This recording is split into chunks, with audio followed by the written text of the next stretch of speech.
Bonjour à toutes et à tous, bienvenue à cette conférence annuelle du Magistère Banque Finance Assurance de l'Université Paris-Dauphine et qui vient conclure cette 10e édition des House of Finance Days.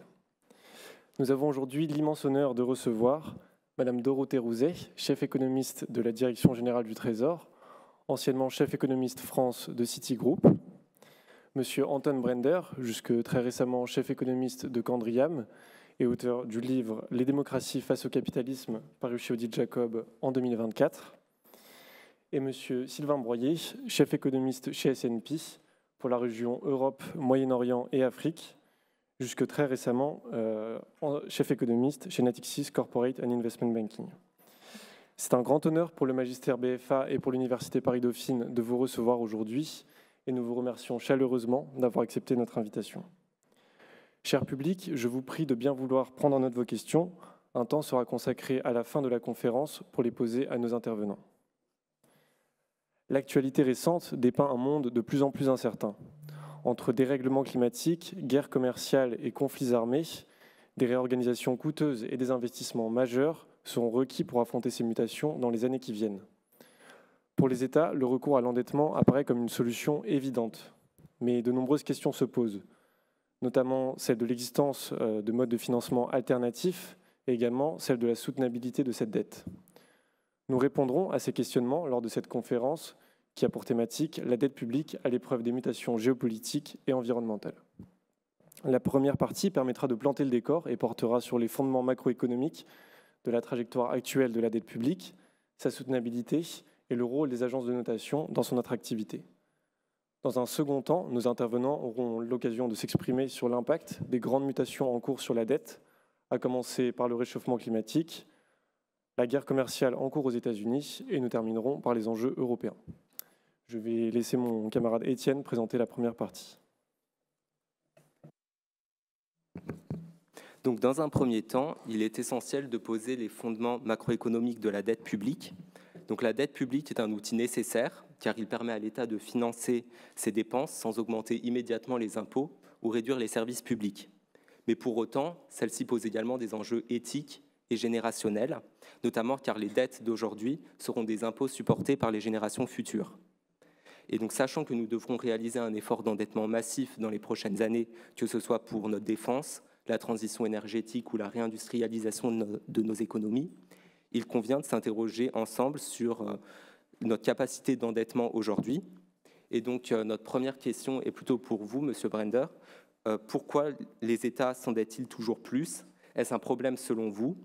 Et pourquoi l'État doit-il être emprunteur en dernier ressort? Et face finalement à cette montée de l'endettement, sera-t-il selon vous toujours à même de tenir ce rôle? Merci de m'avoir invité aussi à participer à cette table ronde. Alors, on parle des fondements macroéconomiques de la dette, et on a tout à fait raison, mais moi je voudrais insister encore plus sur le côté macroéconomique, autrement dit. Et vous avez parlé, c'est très bien, du rôle de l'État en tant qu'emprunteur en dernier ressort. Et ça vous est venu spontanément, je pense, mais il faut voir pourquoi on parle d'un emprunteur en dernier ressort. C'est parce que Keynes nous a appris qu'il y a des circonstances macroéconomiques dans lesquelles de l'épargne se forme, ou plutôt tend à se former. Les gens ont tendance à dépenser moins qu'ils ne gagnent. Quand vous dépensez moins que vous ne gagnez, c'est que vous accumulez des créances. Et si on veut que l'économie tienne le coup, à ce moment-là, il faut qu'il y ait des agents qui s'endettent. Autrement dit, en face d'une accumulation de créances, il faut qu'il y ait des dettes qui s'accumulent. Sinon, l'économie, petit à petit, elle est déprimée. Ça, c'est les enseignements de Keynes. Et le rôle de l'État en tant qu'emprunteur en dernier ressort, justement, c'est d'émettre de la dette quand la conjoncture suppose, pour être stabilisée, qu'effectivement de la dette soit émise, tout simplement parce que les gens, les ménages en l'occurrence, veulent mettre plus d'argent de côté que les entreprises ne veulent en emprunter, si on simplifie. Et ça, c'est la première raison pour laquelle, j'ai commencé par ce point, l'État joue un rôle d'emprunteur en dernier ressort, c'est qu'il y a des phases de la conjoncture dans lesquelles on a besoin d'un stabilisateur. Et c'est le rôle de la dette publique, du déficit public, de fournir cet élément de stabilisation. Alors, normalement, c'est pour ça que j'insiste sur ce côté conjoncturel. Normalement, l'État, il s'endette quand les choses ne vont pas bien, il soutient la conjoncture à ce moment-là, puis ensuite, quand l'activité repart, il est censé se désendetter, c'est-à-dire rétablir son équilibre Et à la limite, on pourrait imaginer qu'il ne s'endette pas. Simplement, il a un rôle d'emprunteur en dernier ressort conjoncturel à jouer. Je pense qu'on oublie ensuite, alors ça c'est un peu la théorie théorique, ça n'explique pas pourquoi les États s'endettent toujours plus. Si on veut comprendre pourquoi les États s'endettent toujours plus, il faut aussi voir qu'il y a des raisons pour lesquelles on a besoin d'un emprunteur, on peut avoir besoin d'un emprunteur en dernier ressort structurel. Autrement dit, en permanence, les ménages veulent accumuler plus de dettes que les entreprises, pour simplifier, n'en émettent. Et à ce moment-là, si on ne veut pas que la conjoncture soit déprimée, eh bien, il faut absolument qu'il y ait quelqu'un qui émette des dettes. Et quand on regarde ce qui se passe dans les économies développées, ce qu'on constate, c'est que le flux de placement financier des ménages, il est à 80-90%, il se traduit par une demande de créance. Et donc, on a besoin d'un agent qui, structurellement, émette des dettes face à ces créances. C'est pour ça que quand on regarde, on se pose la question de savoir pourquoi les États s'endettent toujours plus. Tout simplement parce que les ménages accumulent de plus en plus de richesses financières et dans cette richesse financière, le rôle des dettes est essentiel. Et si les États n'avaient pas fourni les dettes qui sont la contrepartie des créances que les ménages accumulent plus ou moins directement, eh bien nos économies auraient été structurellement déprimées. Ça se passe d'ailleurs dans certaines régions du globe. Donc ça, c'est quelque chose qui est lié à ce rôle d'emprunteur en dernier ressort de l'État et qui explique que dans la mesure où on a des chocs conjoncturels qui se répètent, eh bien le rôle d'emprunteur en dernier ressort, il conduit à une accumulation de dettes. Vous avez une grande crise en 2008, vous avez ensuite une crise des dettes souveraines, vous avez la crise du Covid. À chaque fois, on a un choc, l'État stabilise l'économie, il s'endette et derrière, il ne se désendette pas. Ça, c'est une chose qui se produit. Et puis, il arrive à le faire. Pourquoi ? Tout simplement parce que la richesse financière des ménages, elle monte de façon relativement continue. Beaucoup se sont interrogés pendant le Covid sur ce qui se passait. Les États, presque partout, sont endettés de presque 20 points de PIB. Comment ça a été financé ? Tout simplement parce que la richesse financière des ménages a augmenté de 20 points de PIB détenus sous forme de créances. Donc, ce lien entre la montée de la richesse des ménages et l'endettement toujours croissant de l'État, on peut le comprendre de ce point de vue-là. Alors, une fois que j'ai raconté la chose comme ça, on a l'impression que finalement, c'est très bien que les États s'endettent. Je dis simplement que c'est nécessaire. Ça ne veut pas dire que c'est toujours la meilleure des choses à faire, ni que c'est indéfiniment soutenable. Ce qui est grave, c'est que des fois, les États s'endettent ou ne se désendettent pas essentiellement par facilité. Autrement dit, ils oublient complètement qu'à terme, il peut y avoir des problèmes de soutenabilité. Et leur solvabilité, mais là-dessus, je pense qu'il y a ici des gens qui se prononceront encore mieux que moi, on va petit à petit la réapprécier. Les ménages accumulent de la richesse financière, une partie de cette richesse se place en obligations publiques, mais il peut y avoir un moment où la confiance bascule. Et je crois que là-dessus, j'ai un peu trop parlé, je laisserai mes collègues s'exprimer, mais ce sur quoi les États seront jugés, c'est sur leur capacité à maîtriser leur trajectoire d'endettement. Autrement dit, ce n'est pas parce qu'en permanence les ménages veulent accumuler de la richesse qu'ils continueront en permanence d'accepter d'accumuler des dettes publiques. Et la variable qu'ils surveillent, c'est, je pense, mais Sylvain me dira si je me trompe ou pas, c'est la capacité des États à gérer leur déficit. Et il y a aujourd'hui certains États, il y en a un que je peux nommer sans que ça ne soit injurieux pour personne, sur les États-Unis, dans lequel il y a une énorme difficulté politique à prendre des décisions budgétaires. Et ça, c'est une des limites à l'endettement public, il ne faut pas oublier, c'est moins le poids des dettes en lui-même que la capacité qu'on a à gérer une trajectoire d'endettement qui est décisive. Et là-dessus, je vais m'arrêter pour ce tout début. Merci beaucoup pour votre réponse. À présent, j'ai une question pour vous, Madame Rouzet. Vous êtes actuellement Chief économiste à la Direction générale du Trésor. Et donc, la question que nous nous posions, c'était quels sont les indicateurs particulièrement surveillés au sein du Trésor pour s'assurer de la soutenabilité de la dette française? Et finalement, a-t-on vu des ajustements avec la montée des taux directeurs? Et donc, à quel prix s'endette-t-on désormais? Et aussi, à quelle maturité emprunte-t-on actuellement, s'il vous plaît? Merci et merci pour l'invitation. Peut-être pour déjà dire, quand on parle de soutenabilité et de la dette, je pense que le concept de soutenabilité, il faut le penser en même temps, soutenabilité de la dette et soutenabilité des politiques publiques dans leur ensemble. Ce que je veux dire par là, c'est qu'une dette soutenable, la manière dont on la regarde, c'est de se dire si on garde les politiques publiques inchangées, si on ne modifie rien à nos politiques économiques, est-ce que la dynamique de la dette va être maîtrisée ou est-ce qu'elle va s'emballer ?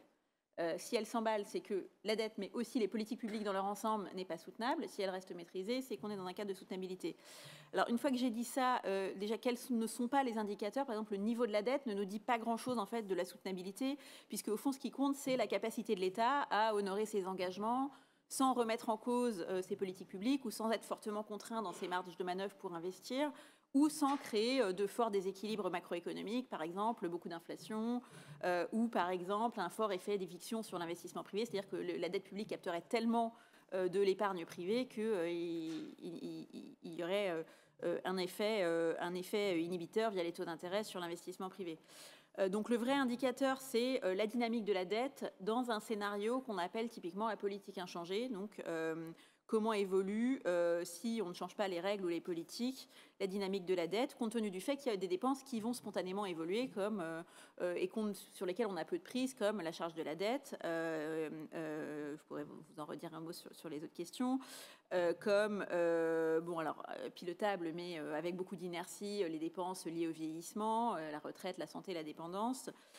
Et par ailleurs, on prend aussi en compte le fait qu'il peut y avoir un éventail de scénarios, donc des aléas macroéconomiques, comme que se passe-t-il si on a un choc de taux d'intérêt, que se passe-t-il si on a plus ou moins d'inflation, que se passe-t-il si on a plus ou moins de croissance, et est-ce que ça affecte la dynamique de la dette.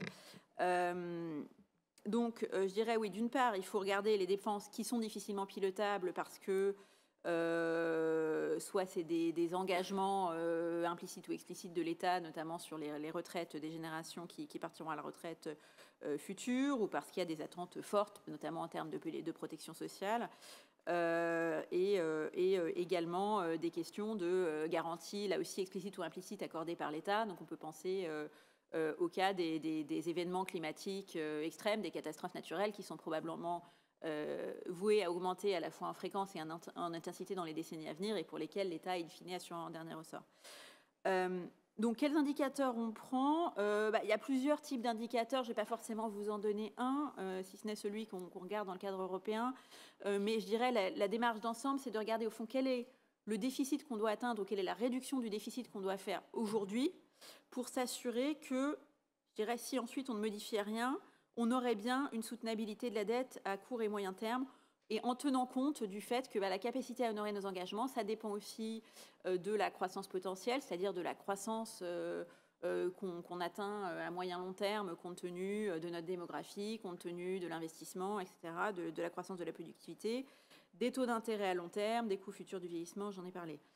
Donc, dans les indicateurs qu'on peut citer, il y a le solde qui stabilise la dette ou le déficit qui stabilise la dette, c'est-à-dire compte tenu des paramètres macroéconomiques actuels. Par exemple, en France aujourd'hui, en gros, entre 3 et 3,5% de déficit selon les années, on stabilise le ratio de dette publique sur PIB. Donc ça peut être un indicateur de se dire, si on est à ce niveau de déficit, alors sans choc, crise, etc., on l'a dit, on a aussi ce problème que en période de crise, la dette augmente, il faut savoir la faire descendre ensuite. Mais si on regarde la stabilisation de la dette, je dirais, dans un scénario assez déterministe, on peut regarder ça. Ensuite, il y a, les économistes aiment beaucoup regarder R-G. Donc R-G, qu'est-ce que c'est? C'est la différence entre le taux d'intérêt qu'on paye sur notre dette et le taux de croissance de l'économie à moyen long terme. Pourquoi? Parce que, alors si on suppose, pas le cas en France, mais si on suppose qu'on atteint un déficit zéro avant de payer nos intérêts, donc si on se dit avant de payer notre charge d'intérêt, on n'a pas de déficit, donc pas de déficit primaire, eh bien après on va avoir R, c'est donc le taux d'intérêt, c'est le taux d'intérêt qu'on doit payer sur notre dette, donc qui nous fait un coût supplémentaire, et à côté on a le taux de croissance de l'économie qui est aussi le taux de croissance de nos recettes fiscales. Si l'un est plus élevé que l'autre, en fait, on doit faire plus d'efforts en termes de réduction du déficit, voire de faire un excédent. En revanche, si la croissance est plus élevée, on peut se permettre un déficit sans avoir de hausse de la dette.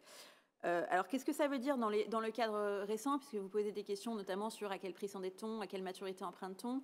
La hausse des taux d'intérêt récente, forcément, elle change un peu les paramètres de cette équation, puisqu'elle nous contraint davantage. Alors, ça se répercute lentement sur le stock de dette, parce que la maturité actuelle de la dette française, elle est de 8 ans et demi à peu près. Donc ça met 8 ans et demi avant que la hausse des taux d'intérêt soit pleinement répercutée sur le stock. Entre-temps, les taux d'intérêt baissent par ailleurs, même si ce n'est pas le cas sur les taux longs. Donc aujourd'hui, sur le taux à 10 ans, quand on émet de la nouvelle dette, on s'endette à environ, dernièrement, 3,4% à peu près. Mais le taux qu'on paye sur notre stock effectif de dette, il est de 1,8%. Pourquoi ? Parce qu'on a encore tout un stock hérité des années 2010, en fait, où les taux étaient très très bas. Et c'est ça qui compte, à la fin, c'est le stock qui compte pour la soutenabilité de la dette. L'aspect G, donc l'aspect croissance, il est important quand on se pose la question. Alors, on se pose la question les fondements macroéconomiques de la dette publique. Si je le prends sous un autre angle que celui qui a développé Antoine, c'est aussi, au fond, pourquoi on s'endette, au sens à quoi sert la dette. Et je dirais la bonne pratique recommandée par les économistes, notamment, même si en pratique c'est toujours plus compliqué, c'est de dire on peut s'endetter pour investir. Pourquoi ? Parce que si on s'endette pour investir dans des choses qui nous font de la croissance future, au fond, en termes de soutenabilité de la dette, alors il faut voir évidemment quel est le taux de rendement, mais ce n'est pas si grave, parce qu'on va reporter la charge du remboursement sur les générations futures, mais si c'est pour investir dans l'innovation, dans la technologie, dans l'investissement productif ou dans l'éducation, ça leur fait aussi de la croissance qui leur permettra de payer cette dette. En revanche, si on s'endette pour payer la protection sociale, la santé, etc., des générations actuelles, ça ne nous crée pas de croissance future, c'est censé être un système contributif, et là, on n'améliore pas notre soutenabilité. Donc ces paramètres, ils comptent. Et juste pour terminer, dans les indicateurs, il y en a un en particulier qu'on regarde parce que c'est celui qui est regardé dans le cadre budgétaire européen. Mais en fait, ce n'est pas un indicateur précis déterministre, c'est ce qu'on appelle une analyse de soutenabilité de la dette, qui va regarder quel est le déficit alors structurel primaire, c'est-à-dire quand on enlève l'effet de la conjoncture, du fait qu'on est dans une croissance plutôt ralentie par rapport à notre potentiel ou plutôt forte par rapport à notre potentiel, et on enlève l'effet de la charge d'intérêt. Et quel est le déficit qu'on doit atteindre pour se dire que dans 4 ou 7 ans, selon la situation dans laquelle on se trouve, on va avoir un ratio de dette qui décroît dans la majorité des scénarios qu'on peut envisager. Donc il n'est pas une approche en se disant on ne connaît pas l'avenir, donc on regarde un éventail de scénarios, y compris des chocs négatifs, pour se dire à quel déficit il faut que je sois aujourd'hui pour que, dans quelques années, avec une probabilité forte, on soit bien sur une trajectoire de dette descendante. Donc c'est ça qui est l'indicateur dans le cadre européen qui permet à la fois d'appréhender le caractère incertain du monde dans lequel on est, je pense qu'il n'y a pas besoin de revenir là-dessus, et en même temps l'impératif de se dire, en fait, quand on n'est pas en période de crise, il faut effectivement qu'on se place sur une trajectoire descendante pour assurer la soutenabilité. Merci beaucoup pour ces éclaircissements. À présent, nous avons une question pour vous, Monsieur Broyer. Vous êtes actuellement Chief Economist chez S&P. Donc, le 28 février dernier, S&P n'a pas modifié la note de la France, mais a communiqué des perspectives négatives pour l'avenir de la dette française. Et donc, pourriez-vous nous expliquer, s'il vous plaît, ce qui a motivé ce choix et peut-être plus généralement, comment une agence de notation évalue-t-elle la solvabilité d'un État ? Bonjour à toutes et à toutes. Merci pour cette invitation. Et alors, pour faire court, je pourrais dire que Dorothée vous a tout dit. En fait, c'est exactement ça. On met en pratique ce qu'elle vous a exposé sur notamment les tendances, la dynamique de la dette. Mais je vais peut-être revenir un petit peu sur 2-3 choses avant de vous répondre. Tout d'abord, tirez pas sur le messager. On est juste une agence de notation. Qu'est-ce qu'une notation ? D'abord, on n'en fait pas que pour les États, on en fait pour plein de choses. On pousse même le vice à les noter des banques centrales, ce qui, quand on est économiste, est totalement abscon, mais quand on est analyste crédit, est totalement justifié. On pourra en débattre après autour d'un verre si vous voulez, ce n'est pas le sujet aujourd'hui. Une notation, c'est une opinion indépendante qui est basée sur une méthodologie, une opinion sur la capacité et la volonté. Ça, c'est très important, pas quand on note la France, mais c'est très important, par exemple, quand on note des États un peu plus exotiques. La volonté d'un émetteur de dette à honorer ses engagements en plein et en temps imparti. Voilà ce qu'on fait chez S&P comme dans les autres agences de notation. Pour ça, donc quand on fait de la notation souveraine, on va évidemment beaucoup regarder ces questions de soutenabilité de la dette qui, comme Dorothée vous l'a dit, hein, dépendent beaucoup de R-G, mais en fait, il y a deux choses. Vous savez, la soutenabilité de la dette, c'est de la plomberie. Il y a une question de stock et une question de flux. Dorothée vous a beaucoup parlé du flux qui est effectivement donné par R-G et le solde primaire. Mais il y a aussi une question de stock. Plus votre stock va être élevé, plus il va vous falloir un R-G favorable pour infléchir la tendance de la dette. Donc ça, c'est des choses qu'on regarde aussi. Et quand nos analystes souverains sont penchés, ils le font tous les 6 mois, il y a un calendrier très précis, il est public, nos équipes vont rencontrer celle de Dorothée, ainsi de suite, il y a des échanges, plutôt cordiaux d'ailleurs. Donc quand ils sont penchés sur le cas de la France en février, on s'est dit que justement, vu le stock de dette et au regard de la dynamique la plus probable des finances publiques et de la croissance économique nominale, on va probablement vers une croissance de la dette publique française à horizon 2028. Nos analystes ont mis un chiffre derrière, c'est bon, d'après nos prévisions. En utilisant toutes nos prévisions, on arriverait à 119% d'endettement public en France à horizon 2028 par rapport aux 111 de 2024. Donc voilà. Il y a un risque que la trajectoire ne soit pas soutenable. Et donc, dans ce contexte-là, nos analystes ont mis un avertissement pour dire attention, il n'est pas impossible qu'on soit obligé de diminuer la note de la République française pour ces aspects-là. Alors, ça a été le raisonnement qu'on a eu. Maintenant, il n'y a pas que les questions de dette publique, flux et stock qui rentrent en compte dans une notation souveraine. Il y a plein d'éléments.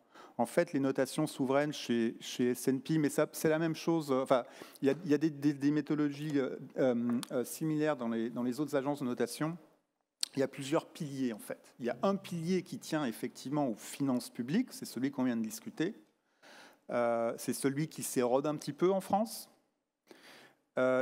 Il y a un pilier qui concerne l'économie, la structure et la dynamique de l'économie.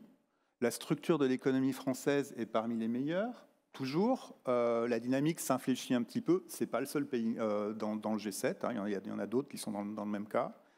On a un pilier aussi qui est sur les comptes extérieurs. Donc, par exemple, votre balance courante, est-ce que votre flux de revenus financiers permet de financer votre déficit commercial ou pas? Ce sont des choses qu'on regarde aussi. Il y a un pilier institutionnel qui aussi fait partie des bons scores pour la France. Et en fait, on regarde comment les institutions politiques fonctionnent. Justement, c'est l'aspect, est-ce qu'il y a volonté d'honorer les engagements derrière ou pas? Dans certains pays, ce n'est pas forcément le cas.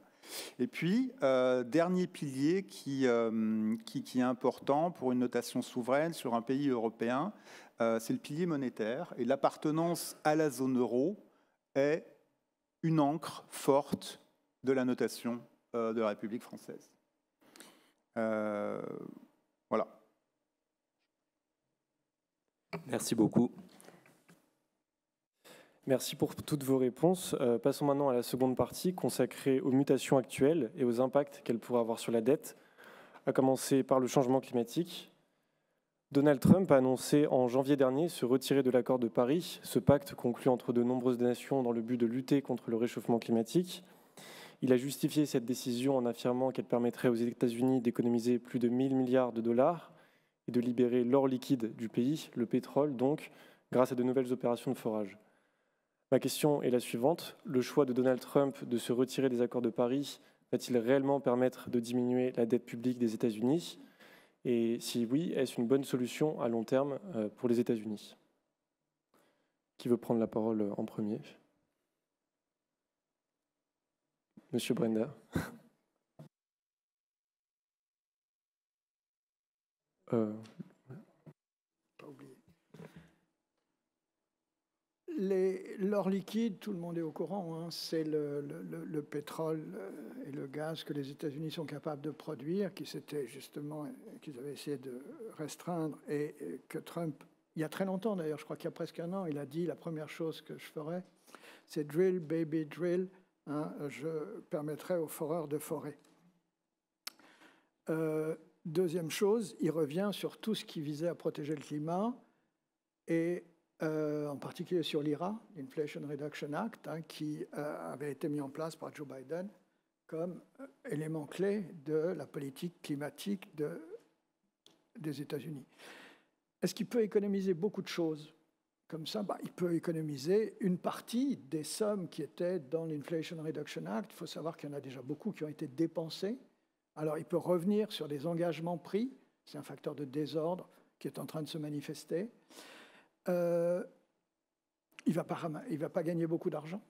Hein. Ensuite, sur le pétrole, effectivement, ça peut permettre de produire plus de pétrole aux États-Unis. De gaz, pas non plus énormément, hein, parce que s'il y en a trop, au bout d'un moment, les prix ont tendance à baisser. Et les producteurs américains ont des seuils de rentabilité qui sont relativement élevés. Je dis bien relativement élevés. Donc, il me semble que, clairement, c'est beaucoup plus une affaire de principe, d'idéologie, que la volonté d'économiser, même à court terme, de dégager des ressources importantes. Ceci dit, je crois qu'on aura l'occasion. Le jeu, c'est justement de ne pas passer l'après-midi, la fin de l'après-midi à parler ou à critiquer la politique de Donald Trump. Disons qu'il y a une dimension un tout petit peu irrationnelle dans cette volonté d'abandonner les accords de Paris et de penser qu'on va rééquilibrer plus facilement le budget par ce biais-là. Mais je vois que Sylvain...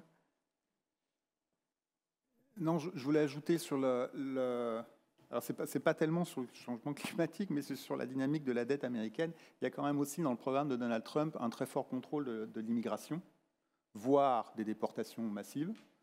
On va voir ce qui est réalisé, mais il ne faut pas oublier, comme Dorothée nous le disait, un des paramètres importants de la soutenabilité et de la dynamique de la dette publique américaine, c'est aussi la croissance. Elle a été très forte ces dernières années, mais nourrie aussi par l'immigration. Donc, s'il touche à ce levier-là, ça peut se retourner contre lui, le G peut se retourner contre lui, et ça fera augmenter la dette publique d'autant plus. Je veux juste dire ça. Rien à voir avec le changement climatique. Madame Rosé, vous voulez ajouter quelque chose? Non, mais pas grand-chose à ajouter à ce qui a été dit. Effectivement, je sais que de toute façon, le retrait de l'accord de Paris, il l'avait déjà fait sous son premier mandat. C'est un choix idéologique plus que budgétaire. Ensuite, oui, sur ce que ça permet d'économiser les 1 000 milliards de dollars, j'avoue que je ne sais pas exactement d'où ça vient. Les économies qu'il peut réaliser sur l'Inflation Reduction Act, comme le disait Antoine, ça peut être substantiel, mais à un coût industriel quand même assez important pour les États-Unis. Il faut savoir que ça avait été fait par les démocrates aussi de manière à être difficile à retirer, notamment en ayant pas mal de subventions à des industries implantées dans des États républicains. Donc certes, il y a des subventions aux énergies renouvelables, mais les retombées industrielles sont assez bien réparties sur le territoire américain, ce qui politiquement en fait aussi quelque chose d'assez dur à retirer et par ailleurs assez coûteux aussi en termes de positionnement technologique des États-Unis sur des industries qui sont quand même vouées à se développer. Comme on a parlé de l'immigration, je me permets d'ajouter un deuxième point hors sujet, mais complètement lié à l'Inflation Reduction Act. Il faut quand même saluer les résultats de cette Inflation Reduction Act, qui n'avait rien à voir avec la politique de lutte contre l'inflation, mais qui, parce qu'on a voulu permettre aux États-Unis de produire un petit peu plus vert, a conduit à ce que Trump avait promis pour sa première présidence et qui ne s'était jamais passé. On n'a jamais vu construire autant d'usines dans le secteur industriel aux États-Unis que grâce à l'Inflation Reduction Act. Il y a eu une explosion des constructions d'usines qui a été en partie subventionnée en partie provoquée par le besoin de produire des batteries, des semi-conducteurs, etc., etc. Et ça, c'était une des retombées positives jusqu'où Trump va essayer maintenant de compromettre ce type de politique. On le verra, mais il faut quand même souligner que ça a eu des retombées positives, là même où Trump voudrait faire revenir des entreprises aux États-Unis, recréer un dynamisme manufacturier. Trump l'avait promis, mais Joe Biden l'a fait. Merci beaucoup pour tous ces éclairages. Mais au-delà du coût de décarbonation de nos économies, je souhaiterais à présent apporter les coûts liés aux catastrophes climatiques qui sont déjà avérés et leurs répercussions sur les finances publiques. Certains événements récents, tels que les inondations dans le Pas-de-Calais ou bien les incendies à Los Angeles, exposent les compagnies d'assurance à de lourdes pertes. Et face à la multiplication de zones devenues inassurables, c'est souvent l'État qui intervient en dernier recours pour indemniser les sinistrés. Cette prise en charge soulève toutefois la question d'un alourdissement durable de la dépense publique. Ma question est donc, selon vous, quelles menaces concrètes la multiplication des risques climatiques fait-elle peser sur la dette publique des États, que ce soit justement à travers ce rôle d'assureur en dernier recours, ou bien à travers le financement des investissements requis par la transition écologique?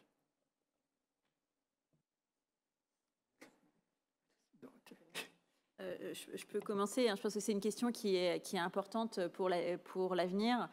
On voit déjà une sorte d'accélération des événements climatiques. Vous avez cité les inondations à Valence à l'automne 24. Évidemment, le cyclone Chido à Mayotte, les canicules qui se multiplient aussi. On n'en sait aujourd'hui pas complètement le coût total pour l'économie. En fait, le prisme qu'on a, c'est effectivement les coûts publics et les coûts pour les assureurs qui nous permettent d'avoir une idée déjà du coût des dommages climatiques en France.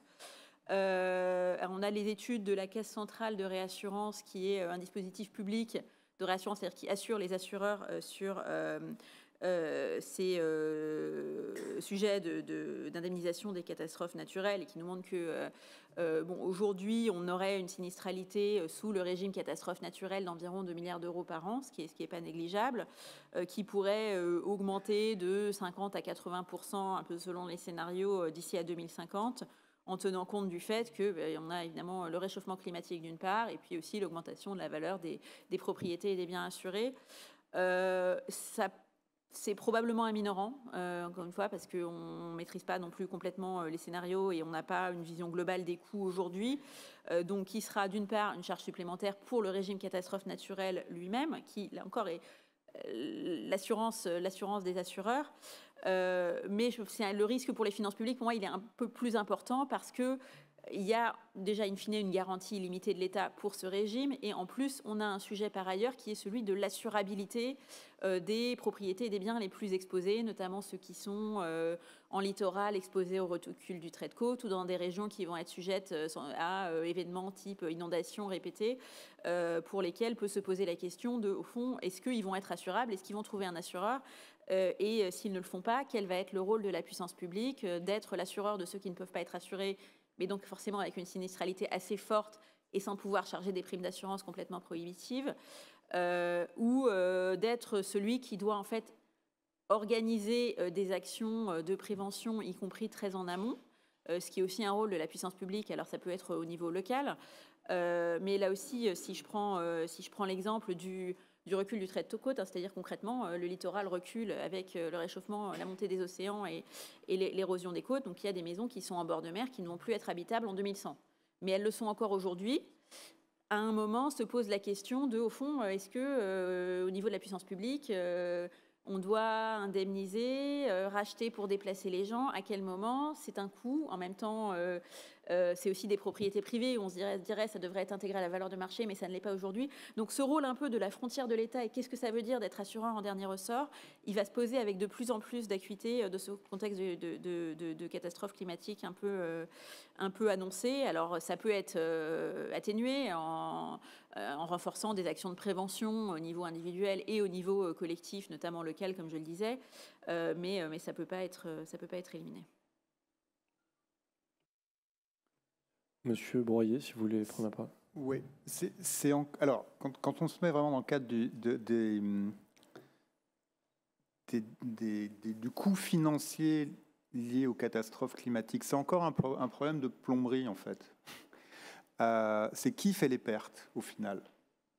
Et il y a des choix politiques qui diffèrent, notamment de part et d'autre de l'Atlantique. Si vous regardez ce qui s'est passé à Los Angeles, la main publique américaine, que ce soit l'État fédéral ou même l'État californien, ne sont pas intervenus beaucoup. Ils ont laissé faire les pertes au niveau principalement des ménages. Alors bon, vu qu'en plus c'était une partie d'Hollywood, c'est pas très grave, c'est des gens très fortunés. Donc, mais il y a un trade-off à faire, enfin il y a un choix politique à faire, et en Europe il n'est pas tout à fait le même, parce que si vous laissez, dans le cas d'une catastrophe naturelle, on parle des inondations du Pas-de-Calais, il y a eu des inondations extrêmement sévères dans plein de pays européens, en Allemagne, en Belgique et ainsi de suite ces dernières années. À chaque fois les États sont intervenus avec le raisonnement suivant, c'est si vous laissez les ménages faire faillite, supporter le coût de ces catastrophes tout seuls, qu'est-ce qui se passe? Leur épargne disparaît, leur capacité à payer les impôts disparaît, donc vos recettes fiscales, elles disparaissent. Donc, souvent, il n'est pas inutile, en fait, que l'État se prête assureur en dernier ressort, simplement pour mettre de l'huile dans les rouages et assurer le bon fonctionnement de la continuité du fonctionnement économique et s'assurer de recettes fiscales futures. Donc il y a vraiment un trade-off à faire entre... c'est juste une question d'actualisation, en fait. Actualisation des pertes et voilà, et lissage dans le temps. Donc c'est... Et quand vous dites que ces coûts... le coût des catastrophes climatiques entraîne un alourdissement durable de la dépense publique, c'est pas sûr. C'est pas sûr. Parce que peut-être qu'il vaut mieux justement lisser le cycle de perte pour s'assurer des recettes publiques. Monsieur Brenda.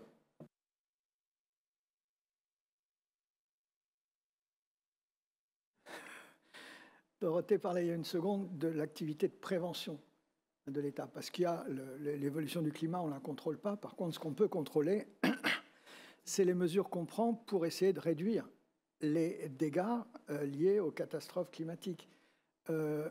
Et là, en général, il y a un trade-off entre ce que ça coûte aujourd'hui de prévenir, sachant qu'on n'est jamais certain qu'une catastrophe va se produire, mais qu'on sait que c'est probable, qu'on ne sait pas quand, et ce que ça coûte de faire face aux dégâts de la catastrophe, alors que ce soit pris en charge ou pas totalement par l'État. En général, les États interviennent, même aux États-Unis, au moins à la marge, quand les populations ne sont pas en état de faire face aux conséquences.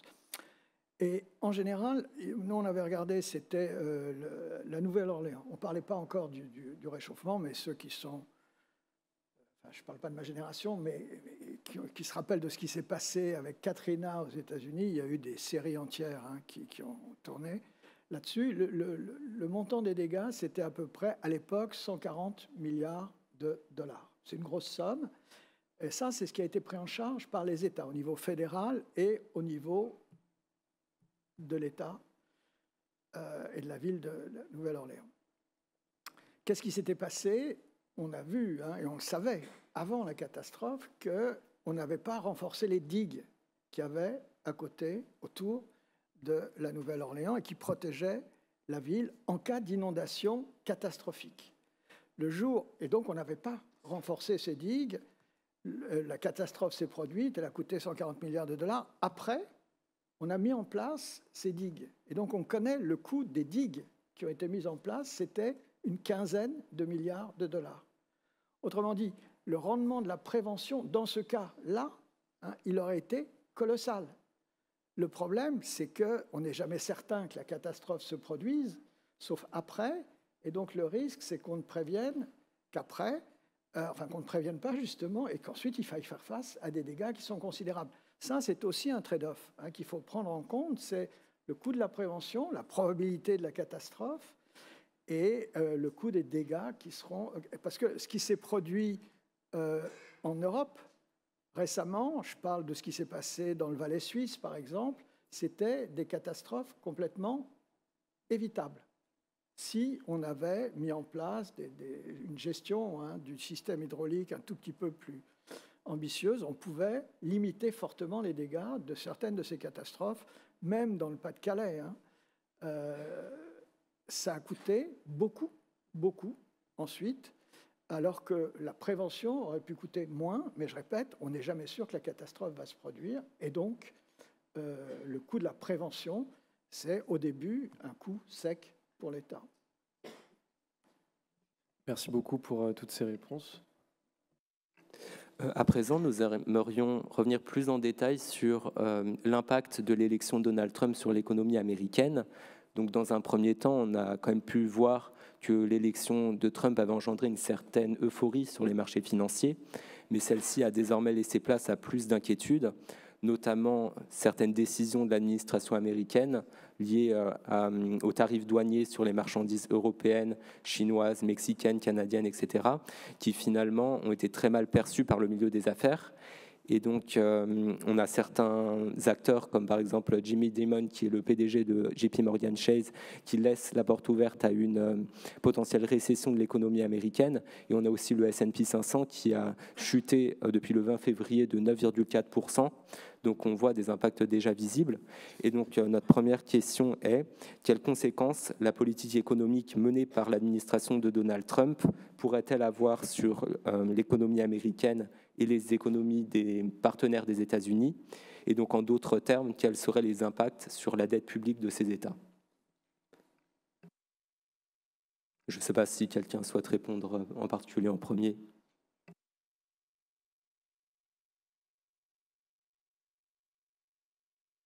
Bien, on va le faire par ordre alphabétique. Non, l'impact, clairement, le grand risque, c'est qu'il soit négatif. D'abord parce qu'il y a une incertitude massive qui a été créée par la politique qui est mise en œuvre. On ne sait pas exactement quelle politique. On saura demain un peu plus, mais même ça, on ne saura pas grand-chose de plus parce qu'on ne saura pas quelle va être la durabilité des mesures annoncées et encore moins quelles vont être les ripostes alors, on parle de partenaires, c'est plus ou moins le terme correct actuellement quand on parle des relations des États-Unis avec le reste du monde. Mais peu importe, il y aura des mesures de représailles là aussi. Et tout ça, ça participe à une incertitude qui est forcément paralysante pour les décisions aussi bien de recrutement que d'investissement. Quand vous êtes une entreprise, que vous êtes dans le monde actuel, dans l'ambiance géopolitique actuelle, vous hésitez à faire des investissements, à faire des recrutements. C'est la première des choses. Donc l'idée qu'on pourrait avoir une récession aux États-Unis, pas forcément une récession dramatique, mais simplement une stagnation de l'activité et quelques trimestres de croissance un peu négative, ça paraît relativement plausible. L'inflation, dans ce contexte-là, elle pourrait également pas forcément exploser. Tout dépend des montants de droits de douane et du temps pendant lequel ils vont être maintenus, mais elle pourrait rester un peu plus soutenue que ne le souhaiterait la Réserve fédérale, d'autant plus qu'il y a le point que Sylvain évoquait tout à l'heure, la possibilité d'une tension sur le marché du travail qui serait provoquée par une absence complète de migrants qui occupaient une partie des postes dans une série d'industries comme l'agriculture ou la construction qui jouent un rôle non négligeable aux États-Unis. Donc, pour toutes ces raisons, la plausibilité d'une récession aux États-Unis, aujourd'hui, elle est relativement élevée. Oui, alors moi, je ne partage pas forcément jusque-là. Enfin, on voit depuis quelques mois et depuis janvier, les indicateurs sur l'économie américaine se dégradent. Il y a eu vraiment un renversement de sentiments entre l'automne où les milieux d'affaires américains, on va dire, passaient un peu sur les menaces de droits de douane en se disant que ça ne serait pas vraiment appliqué et étaient très impatients des perspectives de dérégulation et de baisse d'impôts. Le sentiment s'est complètement renversé quand on s'est rendu compte que non seulement les droits de douane, c'était pour de vrai, mais en plus avec un caractère un peu chaotique dans les annonces qui fait que, disait Antoine, l'incertitude, c'est ce qu'il y a de pire pour les investissements. Personne ne veut investir en période d'incertitude. Et donc là, on est à un degré assez maximal. Donc, il y a, attends à ce que ça ralentisse aux États-Unis. Tout le monde est un peu en train de baisser ses prévisions de croissance des États-Unis. On n'arrive pas en territoire négatif parce que, je dirais, ils partaient quand même d'assez haut. Mais on voit effectivement une inflexion très très nette dans les indicateurs. La peur de l'inflation qui revient a raison, vu que l'ensemble, je dirais, des briques du programme de Trump sont inflationnistes. Donc ça pèse sur la consommation. Le S&P 500 qui maintenant, qui a baissé depuis le début de l'année, qui est aussi un indice. Les ménages américains ayant quand même beaucoup plus de leur épargne investie en actions que les ménages européens, ça compte aussi pour le sentiment et pour la consommation. Donc de ce côté-là, en plus de l'impact direct des droits de douane, on a du mal à trouver un économiste qui vous dira qu'il n'est pas négatif. Après, côté européen, ce qui est français, on a aussi différents aspects. L'ensemble est négatif. Là aussi, les droits de douane américains directs, c'est négatif pour nous, mais en fait, c'est assez modeste, notamment pour la France. En vrai, plus de la moitié de notre commerce se fait au sein de la zone euro. Les États-Unis sont un partenaire important pour certains secteurs, mais pas majeur dans notre commerce pris dans son ensemble. Cela dit, vu qu'on parle de droits de douane qui peuvent être de 20 ou 25% sur l'ensemble de nos exportations, évidemment, c'est important. Ensuite, les représailles, on est dans un jeu perdant-perdant, on le sait. Simplement, on ne peut négocier qu'en montrant les muscles. Donc les représailles, on est obligé de les mettre tout en sachant que ça sera douloureux pour nous économiquement, en essayant de faire que ce soit le moins douloureux pour nous économiquement. Mais on ne peut pas trouver de représailles qui ne soient pas coûteuses économiquement pour l'Europe, ou en tout cas pas à la maille qu'on cherche pour pouvoir aborder une négociation en position suffisamment forte. Donc l'ensemble, je dirais, du paquet commercial, oui, on estime que, alors selon les scénarios, on en saura plus demain, il peut coûter à l'Union européenne quelques dixièmes de points de croissance cette année. Après, si ça reste en place année après année, à horizon 2030, ça nous coûte plus. On peut espérer quand même que ce ne soit pas le cas, mais en tout cas, pour cette année, on est à peu près dans cette ordre de grandeur-là. Ensuite, ce qui est beaucoup plus dur à quantifier, c'est quel est le degré d'incertitude aussi de ce côté de l'Atlantique, lié à l'activité internationale des entreprises. On a beaucoup quand même de nos grands groupes qui sont une activité internationale, qui voient bien et ensuite qui vont se demander aussi quelle va être la politique des États-Unis, les représailles de l'Union européenne, mais aussi il y a un peu des effets de billard à trois bandes sur les relations entre la Chine, les États-Unis, l'Europe, comment chaque pays va réagir, comment ça affecte leurs investissements. Et donc cet effet d'incertitude, on a forcément beaucoup plus de mal à le quantifier. Et par ailleurs, ce qui pourrait... le risque aussi, qui est difficile à quantifier parce qu'il reste un risque, c'est si on allait vers une dégringolade boursière plus prononcée aux États-Unis que le repli qu'on a vu depuis le début de l'année. Là aussi, il peut y avoir une contagion plus rapide à nos bourses à nous, à nos marchés financiers à nous, que la contagion par le canal commercial pur. Donc ces effets-là, c'est un peu plus mouvant et plus difficile à appréhender. Sur l'inflation, on n'est pas du tout dans la même situation que les États-Unis, d'abord parce que nous, ce à quoi on fait face, c'est potentiellement des droits de douane en représailles sur des importations américaines, mais pas sur tous nos autres partenaires. Donc là où les États-Unis, dans un contexte en plus d'un marché du travail assez tendu, d'une économie qui était plutôt plus proche de la surchauffe, donc vont avoir des politiques assez inflationnistes. En Europe, on ne s'attend pas vraiment à un effet inflationniste très significatif de la guerre commerciale telle qu'on la voit se profiler. Donc là, c'est une différence assez nette avec les États-Unis. Et puis peut-être l'autre aspect qui est plus dans le cœur de la conférence, c'est l'effet sur nos coûts de financement. Alors pas directement lié aux droits de douane, là aussi c'est relativement de second ordre l'aspect commercial. En revanche, on a bien vu déjà au mois de décembre, début janvier, on a vu une hausse assez forte des taux sur les dettes souveraines des pays européens, mais qui était complètement initiée par les États-Unis et par les attentes de creusement du déficit américain. Qui font que si on a un très très gros émetteur qui émet encore plus de dettes, ça fait aussi concurrence à la nôtre. Et donc c'est un bête mécanisme offre-demande qui fait que nos taux d'intérêt augmentent aussi. Tout ça repose sur est-ce qu'on s'attend vraiment à ce que la politique américaine, le dodge d'Elon Musk et les recettes mirobolantes attendues des tarifs douaniers réduisent le déficit américain? J'en doute beaucoup. Notamment, c'est pas commensurable avec ce qu'il veut faire en termes de baisse d'impôts. Donc, je dirais l'attente est quand même plutôt que la dette américaine continue à déraper. Et là aussi, ça peut avoir un effet en retour sur nos coûts de financement. Alors, il y a beaucoup de choses qui ont été dites, donc j'ai pris des notes pour dire d'autres choses, pour ne pas répéter. Tout d'abord, alors, mais en revanche, je commencerai aussi par le fait qu'il n'y a pas de gagnant à une guerre commerciale.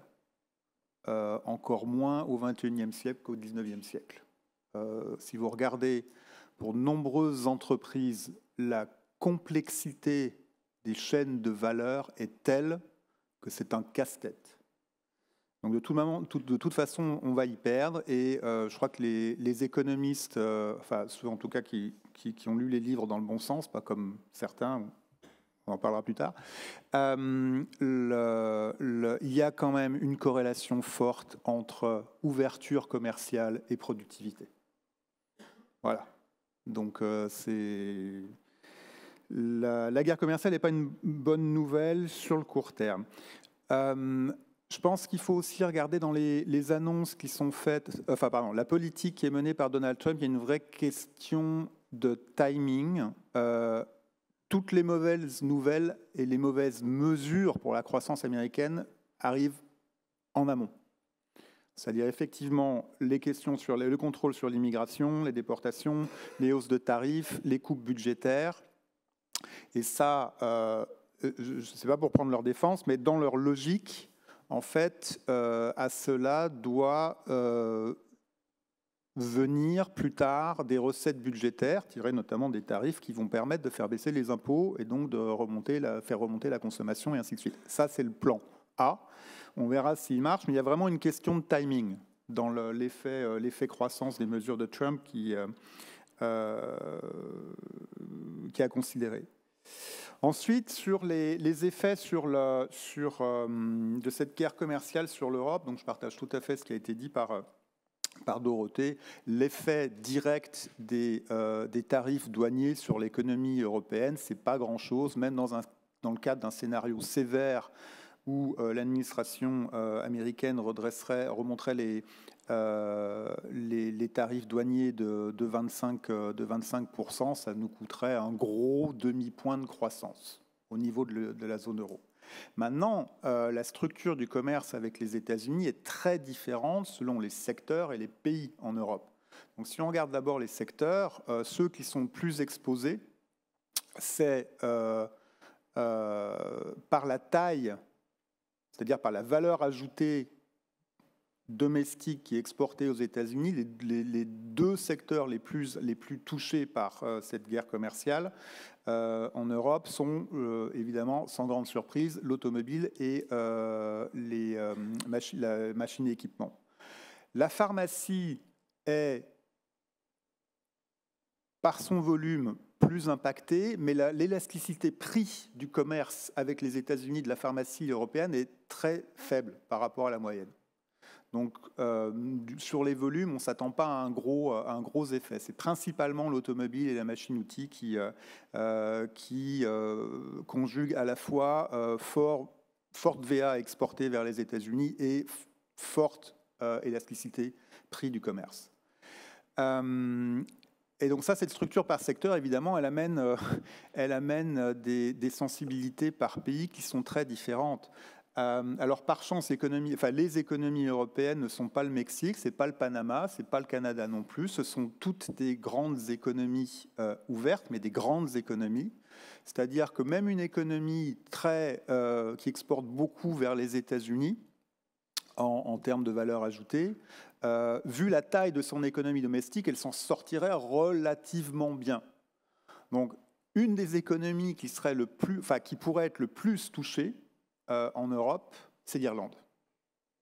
C'est l'Irlande pour deux raisons. Paradigme de la petite économie ouverte. Vous avez à peu près 8 points de valeur ajoutée, donc 8 points de PIB d'économie irlandaise qui est exportée vers les États-Unis. C'est juste énorme.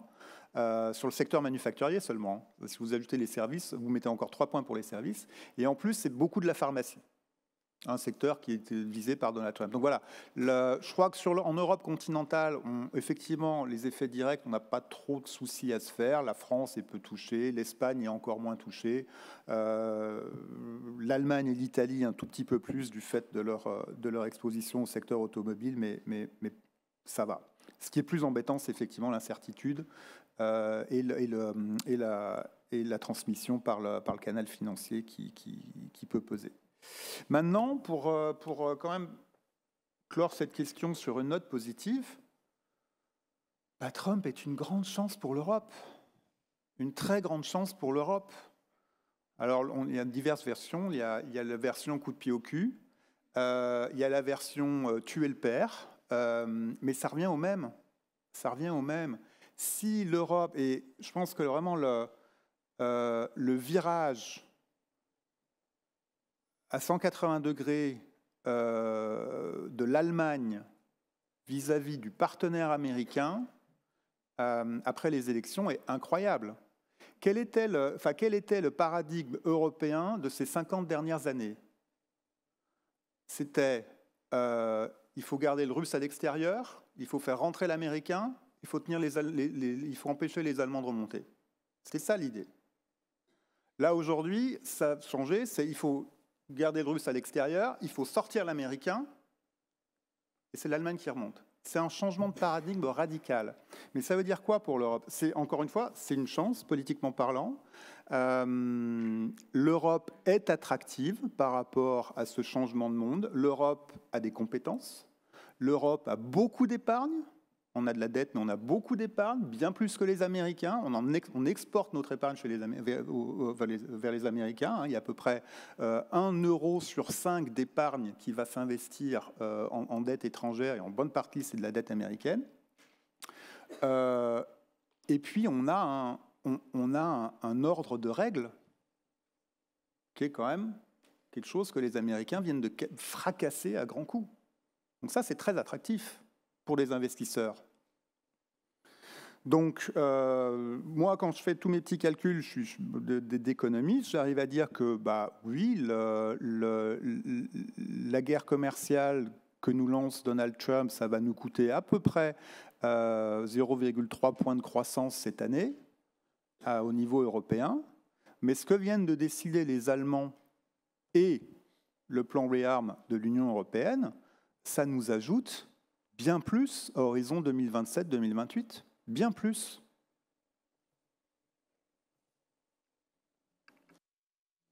Merci beaucoup pour vos réponses.